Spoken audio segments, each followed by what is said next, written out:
thing, when you look at 2 out of every 5 Americans are obese, a quarter of American kids are overweight, which we know that leads to, whatever, heart disease, diabetes, ongoing insecurities, suicide rates are at an all-time high.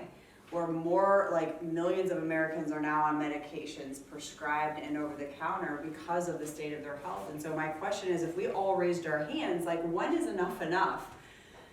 Right? And so for those of you that were maybe at our talk, earlier this month or last month, like what are the changes that we're making in our lifestyle now, Jake, that's going to produce a new outcome, right? And so a lot of times when we talk about, resolutions, like most of Americans that set resolutions are, it's February something, right? 20th. So we know that they've already fell off the bandwagon, chances are. So when we look at changing our lifestyle, it's literally about transformation. And so we're going to be like George Washington here, moving forward and kind of picking up, Trina, on what we talked about last month when it comes to, lifestyle shifts.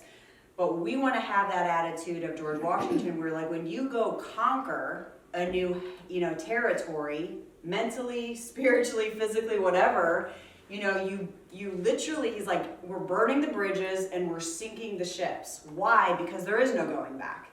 Right, Jake? So when we make a decision about transforming our health or transforming our fitness or transforming our life in any capacity, Deb, it's like, hey, there is no going back to that old lifestyle, and literally transformation starts tonight, right? And so this is, again, it's hopefully we're going to inspire you to start making some of those shifts and tweaks to make sure that we start to have a different outcome. Because at the end of the day, it's like, we're 2 months into 2023 already, right? So how is 2023 going to look different than maybe last year? Chances are it's not going to look any different unless we start making those shifts and adjustments and making up in our mind that this is the outcome I want, this is the changes I'm going to make, and we're just committed to that process, okay? So let's get into it. So for those of us, again, your last month, we talk about physical function. At the end of the day, there's really 4 things, Deb, you know this by now, that are required for cellular life. Number 1 is food. So when we talk about most people, we live in a very nutrition-oriented society, miss, right? So people are like, what do I eat or what do I not eat to bring me health? So a lot of times we think, well, health is by what I eat. And if I eat good, I'm healthy. And if I don't eat the bad stuff, then I must be doing pretty good. But the reality is like, no, nutrition's certainly important. We established that in January as far as managing our hormones and starting that shift. But really, at the end of the day, you can go a long time without food. Yeah. So although your cells need nutrition, it's not number 1 on the priority list. Your cells need water to survive, right? But again, you can go a couple days without drinking anything. Your cells need air, right? But if you're trained, you're like a minute and a half, you can hold your breath. So that's what we're going to discuss tonight, how to become better utilizing at oxygen and making sure our cells are getting the necessities, from fitness. But at, number 1, our cells need obviously nerve function, and we know that. But the reality is this, is like when we put all the emphasis on what am I eating and how am I moving, all of that's important. But my heart for you guys, the number 1 thing we need to focus on, Deb, is how is your brain communicating life and healing at the cellular level? Because it doesn't matter, it doesn't matter if I am exercising or if I am eating organic carrots.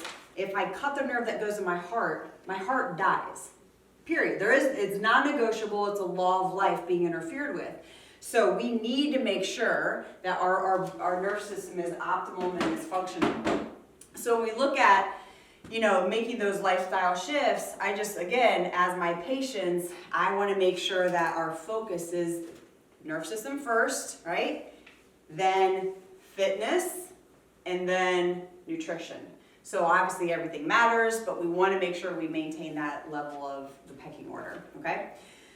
So movement, the way God intended it, a lot of times when we talk about losing weight, I know, we had a lot of people scheduled for tonight, and the chosen few are the ones that showed up. So I'm proud of you, but the reality is this, a lot of reasons why people say, I want to lose weight, I want to look better when I look naked in the mirror, or I want to look better in front of my spouse, or I want to feel better about my body. But the reality is this: there's a lot of fad diets out there, right? There's a lot of pills you can take. There's a lot of, trends that you can get on board with. But the reality is, just because it makes you lighter doesn't make you healthier necessarily. So we really want to be careful on what our focus is not, Deb, just to make us lighter. The truth of the reality is we need to lose excess body fat, and we need to gain lean muscle, right? So simple fad diets will certainly help you get lighter, but that's not the goal. That should be a byproduct of living that healthier lifestyle and changing body composition, but we want to gain lean muscle and we want to lose excess body fat. That is our goal, okay? So we need to hi, Tamika, welcome you guys. Grace, if you want to help them get some food, I'm glad you guys made it. I heard you had a flat tire.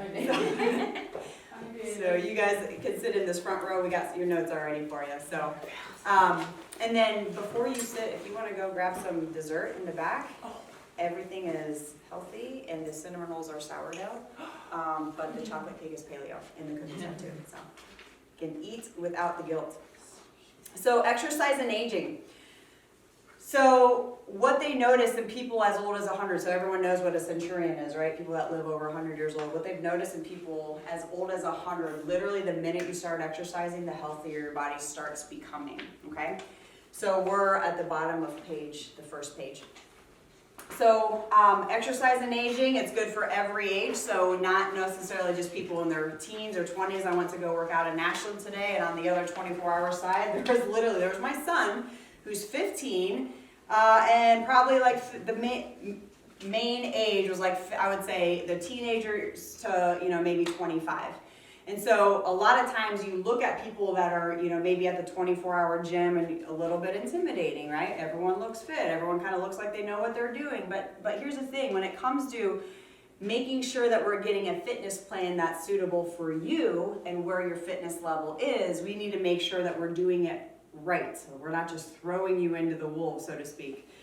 But regardless of our age, especially as we age, arthritis starts to get better, osteoporosis reverses. They found that insulin levels become more optimal, and your heart improvement improves function. I want to read this to you because this is pretty stinking awesome. So I love nerdy stuff, right? I just love the science behind the awesomeness of how your body's created, okay? So speaking of insulin, so regardless of your diagnoses, regardless of, maybe the state of your health that you're in right now, I want to explain whether we have, quote, known insulin level issues or not. This is what's the physiology of a lack of movement. This is what science shows. It says, most people think that the role of insulin is to lower blood sugar. The truth is that it's only one of the main critical physiological roles that insulin plays in human metabolism. Insulin has several important physiological processes among basic stores of excess nutrients. Our high carbohydrate diet, coupled with a lack of physical exercise, results in an excess amount of glucose and other nutrients and a whole lot of toxins in the blood. Insulin levels raise to try to accommodate for this, to try to deal with our unhealthy lifestyles. Insulin levels raise, cell receptors become insulin resistant because the cells are trying to protect themselves from the toxic effects of high insulin levels. They genetically downregulate the receptor activities and the number of receptors so they don't have to listen to that annoying stimulus all the time. You following me? Excess insulin, you have cell receptors, the insulin receptor cells. So those receptor cells start to turn off because there's constant stimulus, right? So this insulin receptor cells tend to downregulate. The pancreas now is then forced to produce and secrete more insulin in order to get the same job done. The pancreas has to, quote, yell louder so that the cells will start to listen again. The more deaf the receptor cells get, the louder the pancreas has to yell by putting out more insulin. That's pretty cool how that is described like that. Pretty awesome. So here's the thing. The more we don't exercise, And last month was all focusing on, Tamik, right? Our diets being high carbohydrate and crap, basically, the bad carbohydrates, right? Now we're just literally creating our own disease process. You see how that happens? Insulin and the immune system. So we're gonna stay on this insulin kick just for a second.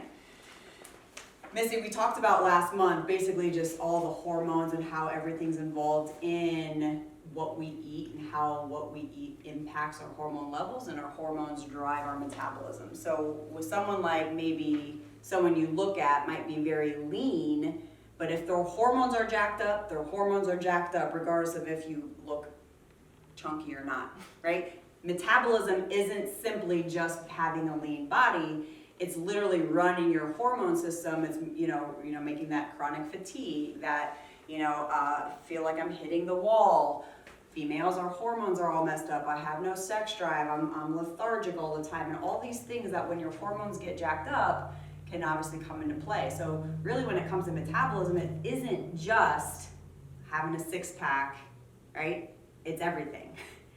Having lean muscle mass is a byproduct of that. So when we talk about insulin resistance, this is a big factor when it comes to actually getting your body working in the right direction. So this obviously specifically with fitness. Insulin and the immune system. Glucose and vitamin C are almost identical. Vitamin C is made directly from glucose, and they both use the same cell membrane receptors to enter the cell. In other words, vitamin C and glucose, which is your body's way, of fueling your cells. We talked about glucose and we need that healthy sugar. Vitamin C and glucose compete with one another to enter the cell, to make that cell work, right? Consequently, the high concentration of blood glucose means that the glucose is taking up most of the receptor sites. Insulin resistance means the receptors are resistant to both glucose and vitamin C. So if those receptors sites get turned off because of the high levels of carbohydrates and your body's not burning that off through exercise, right? That means it's going to down-regulate. It's not going to utilize the glucose that you're consuming, and it's not going to utilize the vitamin C that we get, through our diet. Insulin resistance means that the receptors become resistant to both glucose and vitamin C. White blood cells of the immune system require high amounts of vitamin C to work properly. This is why eating sugar decreases your immune system, and while high doses of vitamin C can improve your immune function. The issue is not a lack of vitamin C supplements, it's a toxic amount of sugar in our diet. Additionally, the high insulin levels will stimulate the stress response, which leads to increase in cortisol production. Cortisol, which is the stress hormone, right, will now then down-regulate the immune system, and the whole process starts over again. Pretty crazy. Yeah. Insulin and magnesium. So basically insulin, we said at the beginning, stores all kinds of nutrients, right? And so magnesium, we talked about minerals last month, and this is something with the electrolytes that we were talking, Missy, about. So magnesium, because our diets and our soil and our food is so deficient of the minerals, insulin helps store the minerals. So if your insulin is not storing things like magnesium, which helps things like smooth muscle, like your heart and your muscles work. It also basically helps store things like calcium, which is also a mineral. So things like osteoporosis, if your body is not storing the calcium, like if you take a calcium pill, that pill has zero intelligence in it, right? So it has no idea whether to go in the bones or to get peed out. Right? It has no idea, but your body knows how to utilize it. So if your body is starting to down-regulate and your cells are turned off, right, because of the insulin resistance, then the reality is like you can take all the supplements you want and all the magnesium and all the calcium and all the pills and all the things, but your body's going to eliminate it because your body's not functioning at a cellular level to actually utilize what we're ingesting. So you can eat super clean, right, and thinking that we're doing a great job. But that's why making sure we get that metabolism running in a healthy way through fitness is vitally important to your body actually to start working as a whole unit. Does that make sense? Okay. So I just wanted to read that to you because that is just amazing how your body's created, because we hear things like vitamin C is good or but we don't understand maybe the why behind it. So when we're talking about exercise and aging, it doesn't matter how old you are, you start moving. This is why science and research shows, you know what, osteoporosis starts to get better, arthritis starts to get better, insulin levels become more optimal, your body starts functioning again just by getting started, okay? So again, never too old to kind of, hey, let's go for a walk, and we're gonna lay this out, how we can change that. But again, the minute we start, your body literally starts to reverse those changes that have been going on, chances are for decades, okay? The amazing fact is that up to 36 hours later, if you're doing certain types of exercise, particularly a HIIT workout, which Tamika, we've talked about, high intensity interval training, up to 36 hours, your body later is still benefiting from the hormonal changes that are stimulated during that HIIT exercise. So you see like super fit people, they don't have to exercise every day. Why? Because you're reaping the benefits depending on the workout or the type of workout, literally up to 3 days later, which is pretty awesome. So kind of thinking that you have to be in the gym for 3 hours a day to look a certain way, or man, who has an extra hour? Well, none of us has an extra hour, but we all have the same amount of time, and it's really just prioritizing that to make sure that we have a certain outcome, okay? As far as the disease process goes, a lack of movement, heart disease, cancer, diabetes, arthritis, in fact, those top 4 killers in our country, the CDC, with the Center of Disease and Control, says those particular diseases, Deb, they termed it as, quote, diseases for dummies. Why? Because you have to let your body degenerate so far in order to develop these disease processes. So let me make this very clear. When I hear things like, well, cancer just runs in my family, or of course I have heart disease, my mom did, and my grandma did, and when I hear terms like that, here's the thing. Genes load the gun, and your lifestyle pull the trigger. So just because we can't change our DNA, but you can absolutely change how innate intelligence in you read that DNA and express life. Does that make sense? So in some of our workshops, we talk about things like how to turn on or turn off certain genes. So heart disease, that might run in your family, and if you have the same lifestyle that your parents did, I guarantee you're gonna have that same diagnosis. But if you start changing that and you literally get your body to be able to read the DNA, because it's pretty freaking intelligent, right? There's literally a hormone that literally reads like the double helix, the DNA, and if there's any like mistake in that DNA, like a bad gene in that, that hormone or that protein literally changes that, so that means you can have a different outcome. So it doesn't mean like when we talk about changing your DNA, it doesn't mean, well, you have brown eyes, is it? It's blue, kinda. It's the hat, sorry. Dark blue eyes. So it doesn't mean you have blue eyes, they're gonna turn brown. It doesn't mean that kind of change. It just means like how your DNA expresses life can change based on your lifestyle, which is pretty awesome how the body's created to heal in that way. We just think like, healing is healing. No, healing is literally at the DNA and cellular level if it's working the way it's meant to, okay? And everything we do back up how it's meant to work, or don't do, right? So we'll talk about that in just a second. You know, I always say, you know, here at the clinic too, is that Tamiko, lifeline, right, plus lifestyle equals lifespan. So I have patients that I've, been in practice for 19 years that have been started when my dad was a chiropractor. So they've been adjusted a long time, but they still have an unhealthy lifestyle and they're still wondering why they have the same problems. But on the other hand, I have people that run marathons and, are Olympic athletes almost to the point where they're super fit. But if you don't get adjusted and you're chronically subluxated, the reality is that's not good either. So there has to be a balance to get the desired outcome. So that's what we're trying with you guys, rock stars when it comes to making sure your body's functioning neurologically. But then maybe when we can start tweaking that lifestyle, that will literally affect how long we live, how healthy we live, and ultimately we're creating literally our own health reality. So again, we just need to get started. Okay, some of the reasons why people choose not to exercise is there's a couple of myths. They think, number one, exercise hurts. And sometimes it does. I'm not gonna lie. Hurt me a couple times. Yeah, it does. Certainly if you do it the wrong way. But if you push that limit, that definitely, but here's what's cool. I want to read this to you. Okay.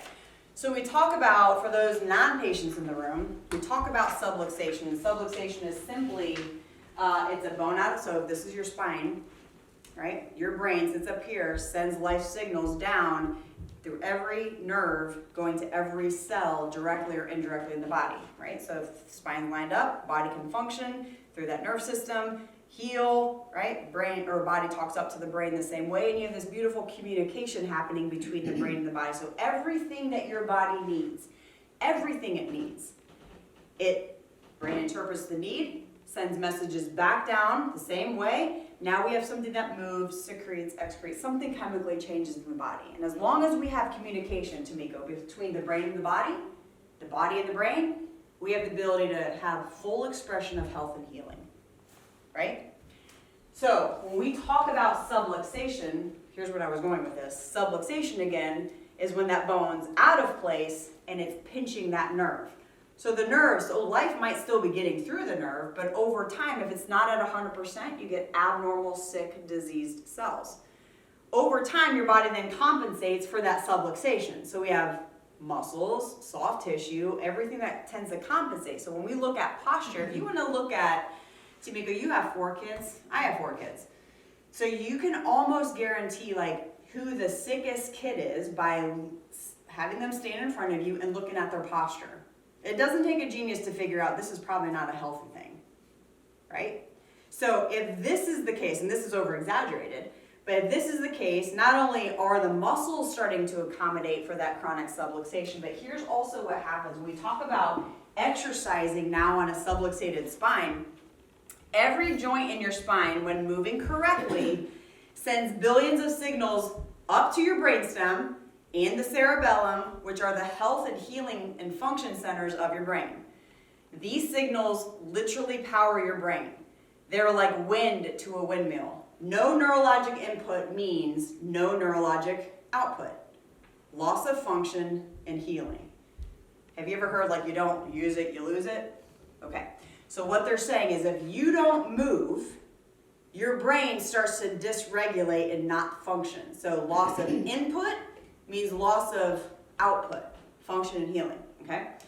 If your spinal joints aren't sending movement signals up to your brain, they are sending nociceptive signals, which mean I hurt. Nociceptive means those are pain signals.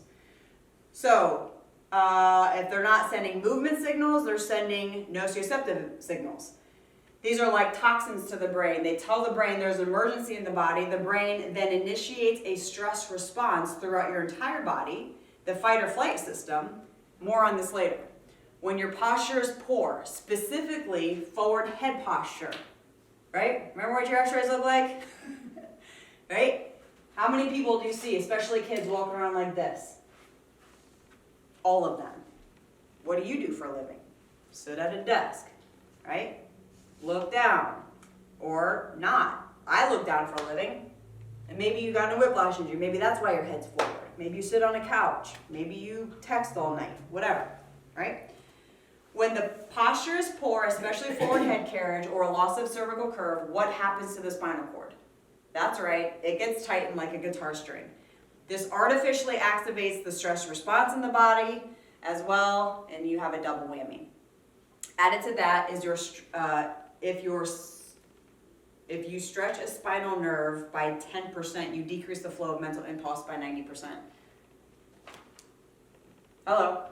If you stretch the nerve by 10%, you decrease the mental impulse by 90%. You know, literally the weight of a dime. That weight of a dime. Little thing. You almost don't know you're holding it. Weight of a dime on a nerve decreases mental impulse by 90%. 90%. So what if that's going to your heart? What if it's going to your hormone system? What if it's going to your immune system? So that's why when we look at your x-rays, it's not a good idea to have a healthy curve. It's absolutely vital to have a healthy curve, right? And that's why we look at that. Obviously, yes, to help your headaches, yes, to help back pain, yes, to help all the things that people come in the office with. but it's about how is your brain communicating healing through that healthy part of that spine. So if you stretch your spinal nerve by 10%, you decrease the flow of mental impulse by 90%. That's right, you're shutting off flow to virtually every cell in your body. Those cells instantly begin to malfunction and they do not regenerate correctly. In other words, you're building sick, malfunctioning cells rather than healthy, normal cells. So not only does movement help with life, right? It helps with, you want to feel better, you got to get out and move, right? And that's, so. Myth number 1, exercise hurts. We're going to talk about how to not make it hurt in the best of possible, but the reality is we need to just, again, those degenerative changes will start to reverse the minute we start moving. Myth number 2, exercise takes hours and you have to work out every day or not, stay in shape. And the reality is we know that, again, if you do it the right way, your body's going to be burning fat for up to 36 hours later. So we're going to talk about that, the right intensity. Myth number 3, exercise can be performed only in a gym.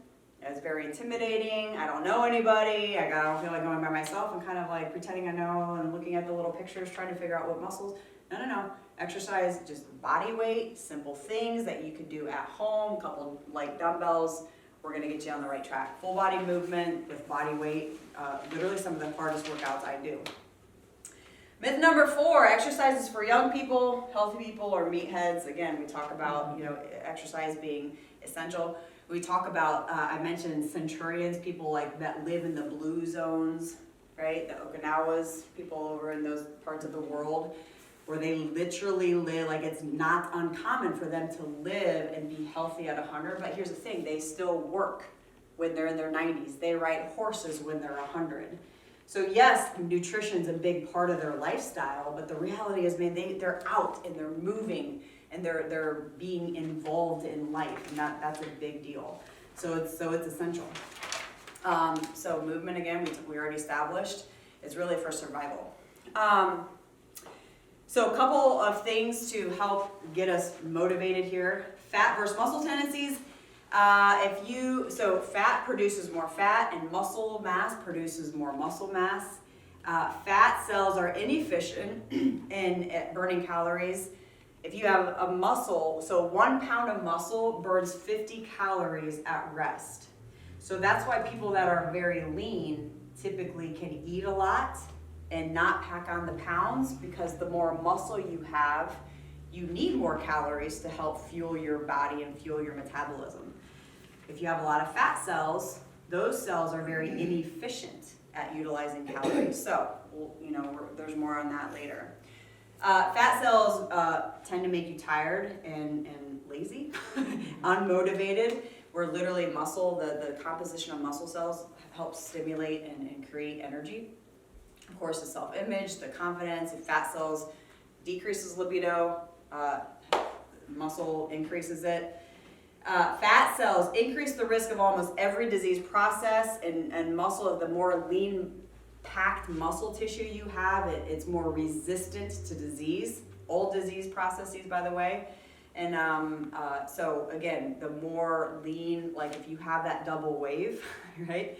We're trying to decrease the lean muscle, lean muscle mass to excess fat ratio. We're trying to decrease that ratio. So benefits of aerobic exercise. So again, aerobic, this is when we're starting to breathe heavy, okay? So, and this is gonna be different levels for everybody. So it's not one size fits all. Everybody's certainly at different. So anything that causes you, Deb, if you're walking, and if you can't really carry on a conversation when you're walking, that your body's sense of almost like a fever, okay?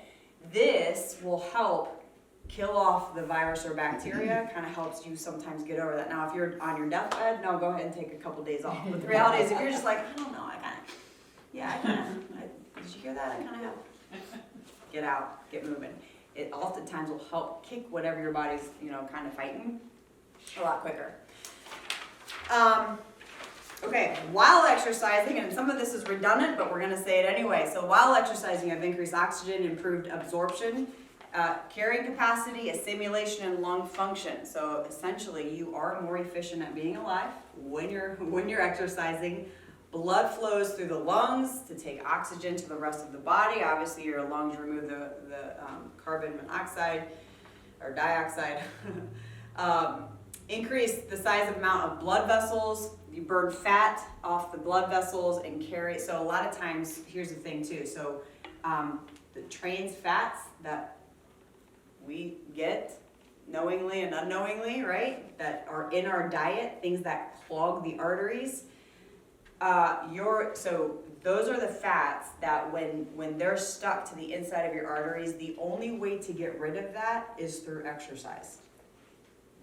So a lot of times, so people, hate to say it, it gives people a little bit of an out, a little bit, if they might not have the cleanest diet and are, eating the wrong types of fats that are not only just not saturated fats, but the ones that are detrimental and bad and been linked to things like heart disease and artery issues. The only way to get rid of that is basically through exercise too. So that's also a reason why, especially if your diet's not good, you want to make sure that you're getting the right exercise. Exercise and blood pressure. Exercise enlarges your arteries, increases the flexibility, and decreases the waste and fat in the body, and this decreases the blood pressure. So let's say if you're a conditioned man and your heart beats 60 beats per minute, whereas an unconditioned man is 80 beats per minute, the difference there is 30,000 beats per day. So obviously, unconditioned man is going to have a lot more stress-induced issues, right? Just by, your heart is still a muscle, right? So it's overuse of that muscle. So just by not being in shape or not being fit, you're already putting your body more susceptible to injury and obviously early death. Signs of oxygen depletion. So your body's choking to death at a cell level if you notice some of these things. Things like chronic infections, allergies, poor immune function, which can lead, of course, to cancer, fatigue, injury, and joint pain. Okay. I want to talk about cancer in just a second because that's a very real problem in a lot of people that are being wiped out in your family and mine. So I do want to hit this because it's a very serious issue that we really need to talk about. But I want to, before, amazing benefits of movement. Of course, again, some of this is redundant, but improves heart function, lowers blood pressure, reduces body fat, elevates bone mass, which again, the number one thing you should do if you've been diagnosed with osteoporosis or osteopenia, where your bone density is starting to lose its density just a little bit, is not take calcium. Because again, calcium is nothing. Your body, you consume enough calcium for your body to increase that the calcium levels. But the number one thing you want to go do is start to move. If Wyatt broke his arm, right, and you x-ray 3 months later, a broken arm versus a regular arm, a healthy arm, which one's going to have osteoporosis? The one that you broke. Why? Because you're not using it. So the number one reason to increase, or the number one way, I should say, to increase bone density, get out and start moving. Decreases total LDL cholesterol, which is the bad stuff, way better than drugs, by the way. It raises the good cholesterol, increases energy level, enhances and balances hormone production. So if you look at a baby, or let's say a kid, or my daughter who is 7, and you look at a kid who can really eat just about anything, and look like a kid should look, right? No excess body weight, nothing. They can eat crap or they can eat good. And why? Because their hormones are working for them. But then all of a sudden we start to see that shift when you go through like puberty, or you're a young adult, or now you're 35, 45, 65 years old. And why does that change? Why? Because our hormones start to shift. And in a little kid, their hormones are working for them. And because of our lifestyle and sedentary habits, now all of a sudden our hormones are working against us, which we covered last month and all of that. But now all of a sudden it's like, man, I don't feel like I'm eating anything. I can't lose weight, okay? So we see that change, with kids versus adults, when our hormones start to really work against us, and we just are, again, the whole point of this workshop series is get our hormone function back to where it should be. But if you have things like, again, acne or skin conditions or hair loss, Or, aging. We feel like we're aging quicker. We have anxiety or mental issues or whatever, depression. Sleep disturbances, weight gain, females, if we're like kind of all over the chart with PMS and all of that, it indicates that our hormones not where they should be. But again, movement aids in sleeping, increases stress tolerance, eliminates toxins, reduces depression. You ever heard of endorphins, right? The feel-good hormones, right? You get those kicking out. Things like fibromyalgia or people like with chronic pain. That's why they feel better. You hurt when you're sitting, but when you start to move, oh my God, things are starting to change. I actually feel good.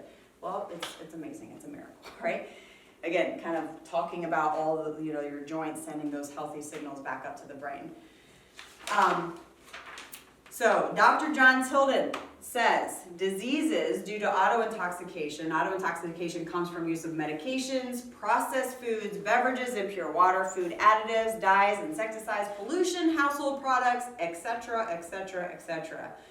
We do a detox seminar, and one of the things that I was astonished by is the amount of toxins that the average American is exposed to on a daily basis. I'm talking, like studies show, on average, 300,000 toxins a day. A day that your body is trying to adapt to, but after a certain point it can't. And we talk about the toxins being like, if your cells are a bucket, you can only fill that bucket up so far before it starts overspilling, right? And so what he's saying is all of these reasons why people are so toxic, right, is leading to our auto-intoxications. We're literally poisoning ourselves. So again, that's a different subject.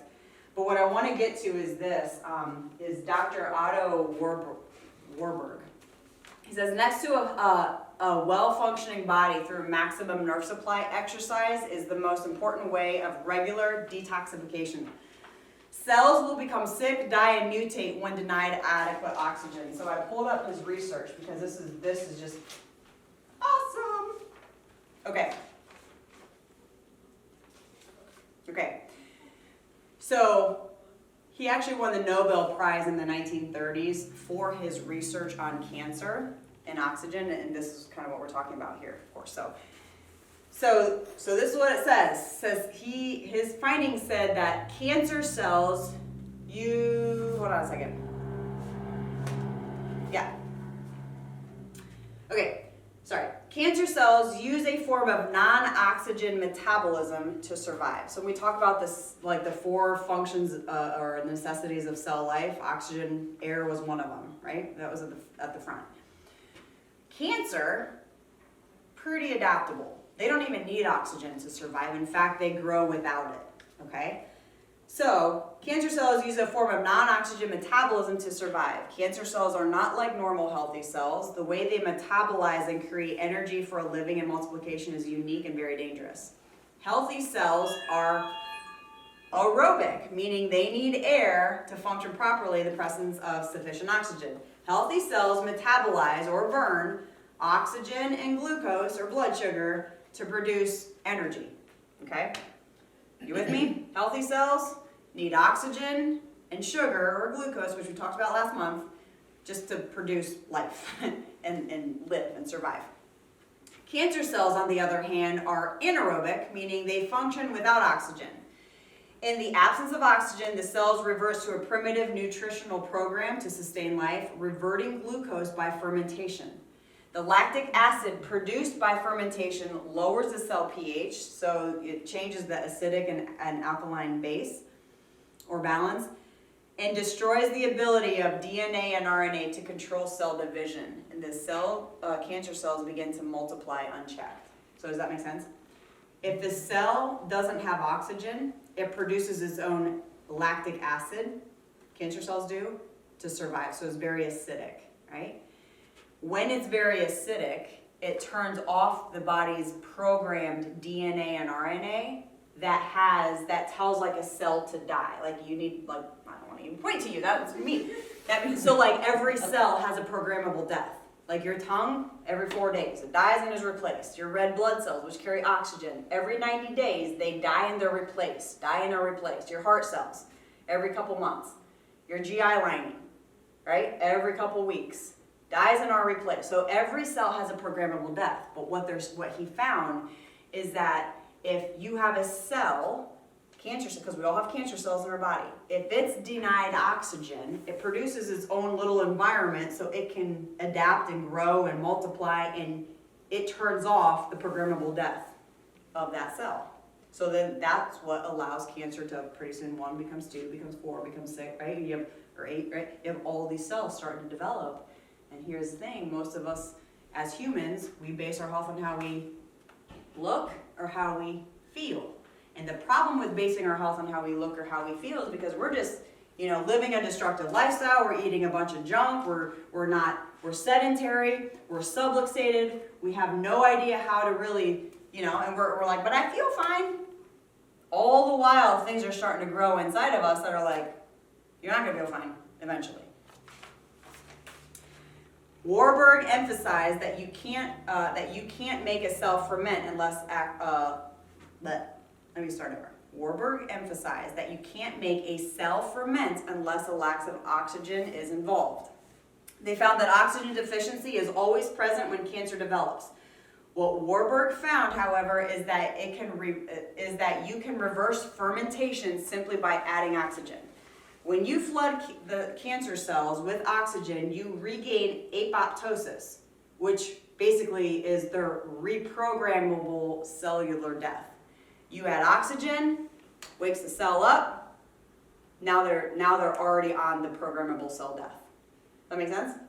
In a healthy environment, cancer cells cannot multiply. In a healthy environment. In a sick environment, cancer cells multiply. That make sense? And oftentimes we get that confused. We're like, well, I have cancer, so I'm sick. You were sick, that's what allowed your cancer to develop. Or you're sick, that's what allowed your heart disease to develop. Or you're sick, that's why it allowed your insulin, right? Insulin to deregulate and your cells to deregulate, and now your pancreas has to kick out more insulin. That's what diabetes is. You're sick, and your lifestyle is sick, that's what allowed your body to degenerate. That's why the CDC says things like arthritis and diabetes and heart disease and cancer. We literally create our own reality and our own diseases because of this. Okay? So I just think that's pretty amazing when it comes to like how your body's created to heal. You start doing the right things, your body's going to take care of itself. You start, we just live in a pathetic lifestyle, and it's like, well, yeah. I mean, no wonder we're in the state that we're in, because look how our habits have been. Make sense? I know that's not probably what a lot of people want to hear, but that's really encouraging, because like no matter what the lifestyle we've lived up to this point, the reality is like, man, you can literally start to tweak and change your entire future, which is awesome. So I don't care what disease you've been diagnosed with. I don't care what drugs you're on. The reality is like, no. What can't change the past, but man, moving forward, we're sinking the ships, we're burning the bridges, there is no going back, right? And that's really encouraging for those of us that are committed to that process to me. So, the law of adaptation. So a law is a law is not a theory. So theories come and go, but laws are undeniable, they're absolute, right? And so when we talk about the law of adaptation, just like cancer, your cells adapt to what we do or don't do to it. So things like your cardiovascular system, your heart, your lungs, your organs, your muscles, all adapt to what we do or don't do to it. So it's a law, okay? So you look at people like a power lifter versus a marathoner. Totally different bodies, right, Grace? Totally different bodies, totally different capabilities, totally different weights. I mean, totally different, okay? If you train, Grace is in track. So if you train at sea level or you go to Colorado where the air's thinner, your body adapts to that.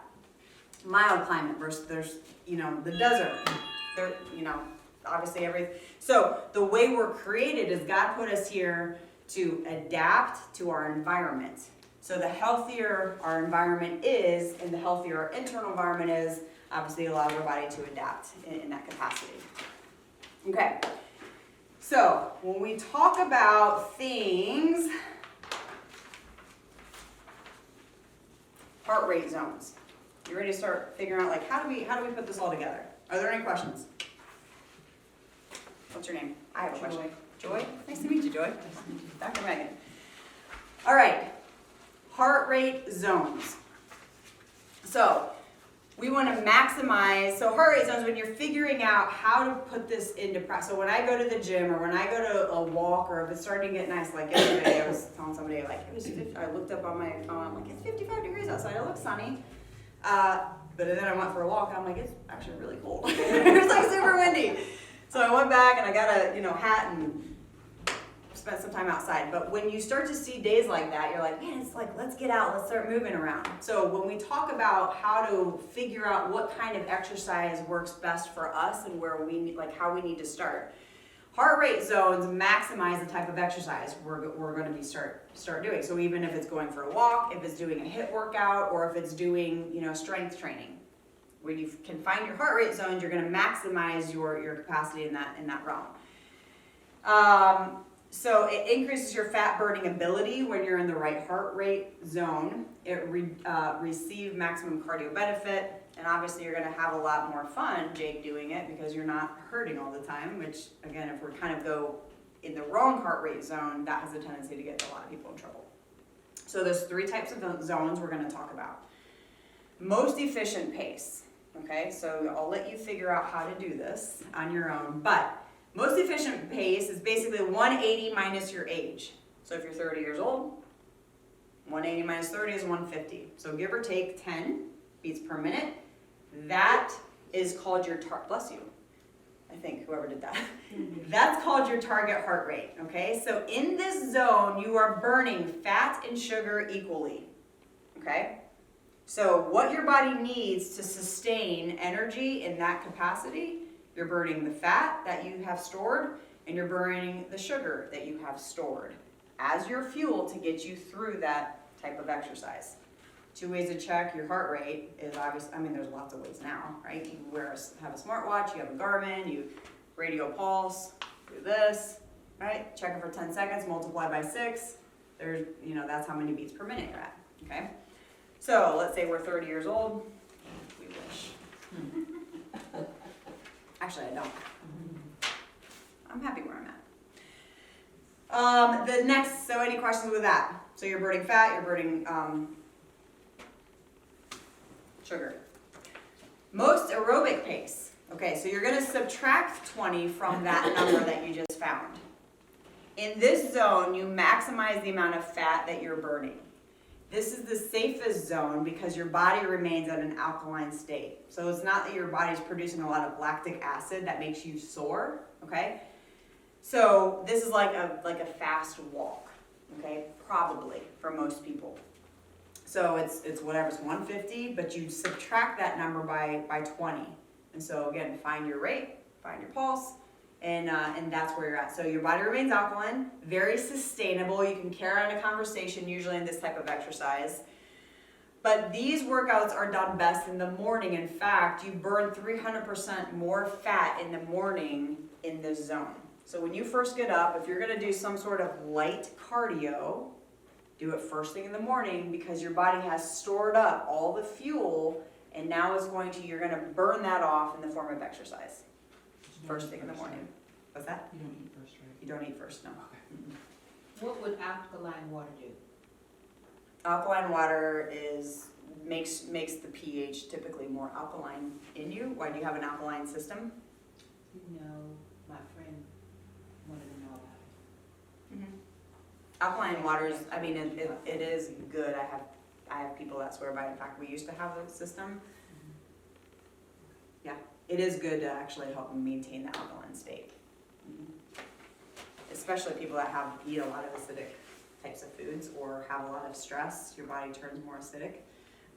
So yeah, on a lot of medications, that sort of thing, it's definitely beneficial.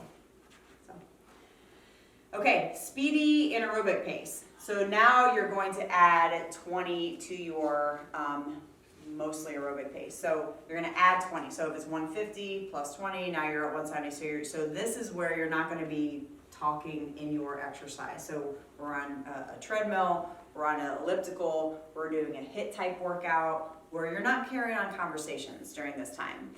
This zone, your body is highly acidic and it's only burning the sugar that you have stored, okay?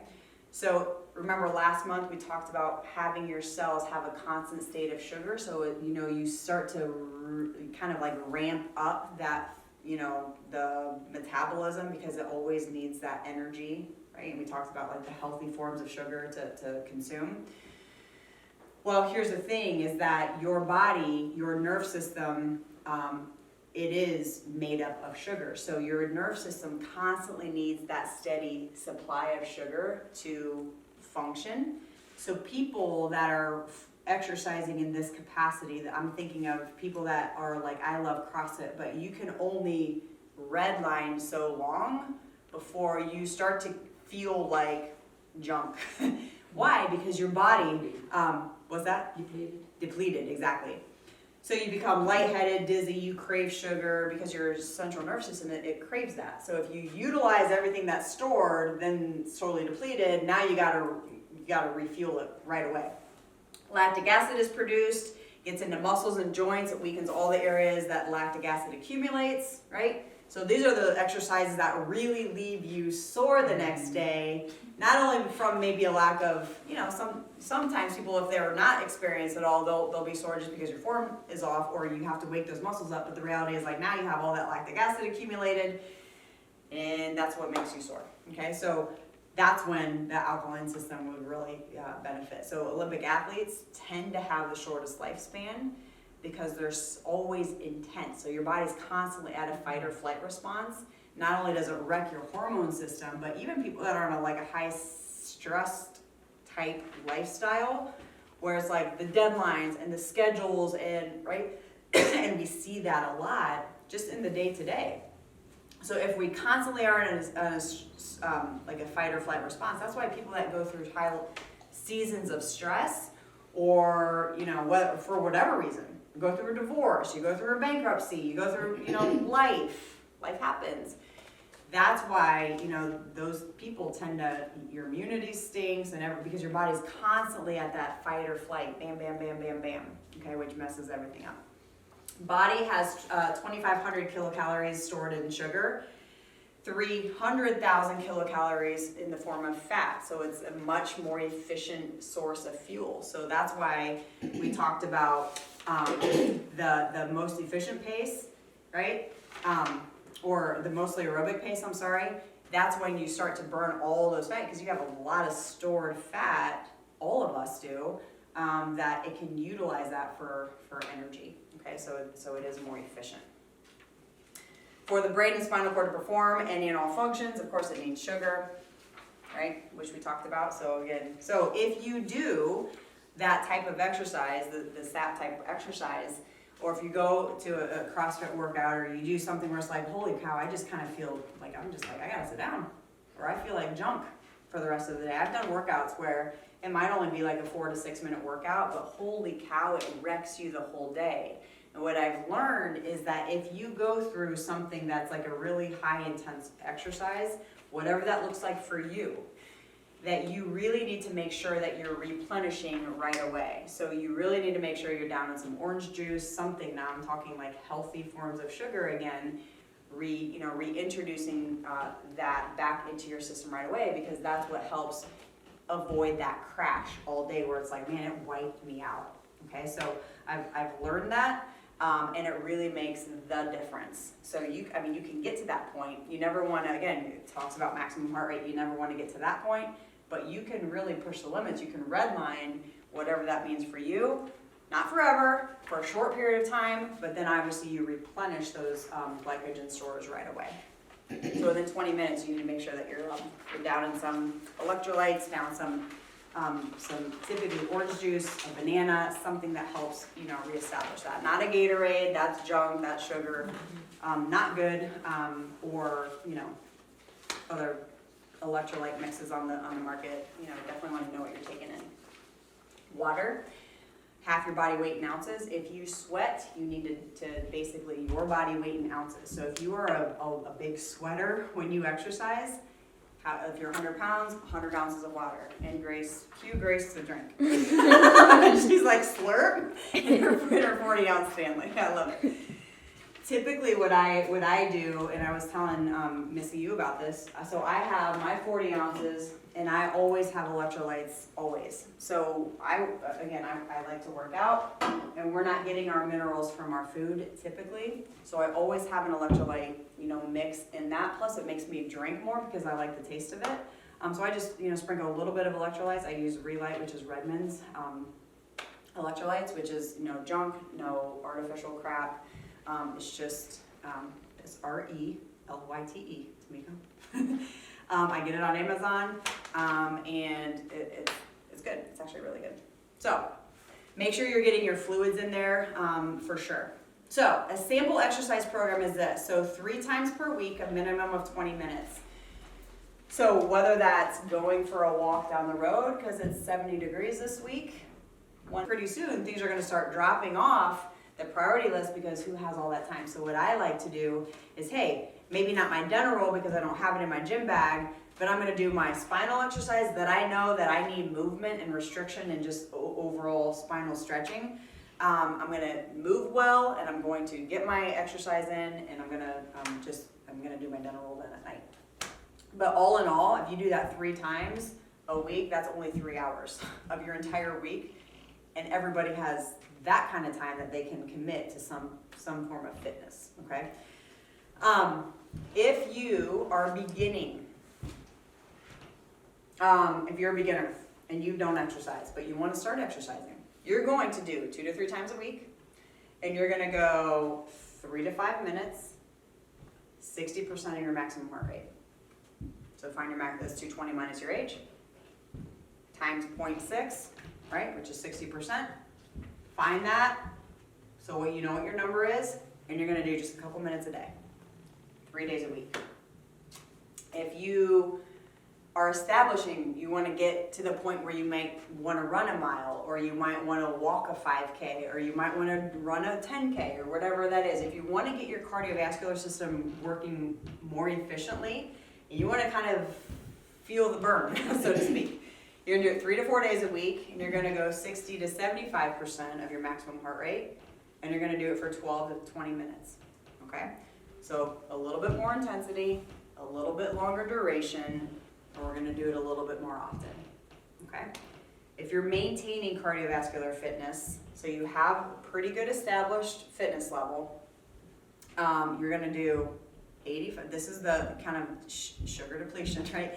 85% of your maximum heart rate, and you're gonna do it more often, okay? And you can do it for maybe 20 to 30 minutes. So maybe start at, well, hey, you know what? I'm this week, I'm gonna commit to maybe going for the walk, or I'm gonna do maybe a little 5-minute circuit training. So whatever your fitness level is, and I have some examples for you. I think, do you guys have that? I think maybe there might be on the way out, you have that. But it doesn't have to be long, it doesn't have to be sexy, it doesn't have to, be awesome. It just, I'm committed to the process. I'm committed to that process. And so, in closing, we talked about, this is what it looks like. So make sure you guys get this on your way out. And if there's modifications, Deb, if we need to do something that, hey, I have a bum knee, or I have a bum ankle, or I can't get my arm above my head, I'll work with you on that. We want to make sure that you are committed to a process that works for you. Don't do something that works for your neighbor. Do something that works for you. But when we talk about, kind of, so if we're a little bit motivated to start something, right? Start something that will change our destiny and change our fitness level. That will change probably by tomorrow when you're tired or you don't want to get up and commit to that process. So motivation might get you started or get you excited, but inspiration keeps you going. So when you, I guess, in closing, as your doctor, I want to kind of really start to scale back. And I want us to remind ourselves, Tamika, why we committed, why did you commit to this journey? The 3-month series, why did you want to have the total body makeover? Why do you want that total resolution? Why did you start chiropractic care? Why did we raise our hands and no, I'm fed up? I want to see that change. I want to see that difference, or I want this year to be way different than in my years past. Like, and so I feel like, you know, I'm 41 years old, but if I can remember like my whys, like what's important to me, what really matters, where do I want to see my life in 10 years from now, and how am I establishing and how am I going to lay the map out so I, Lord willing, can see that happen.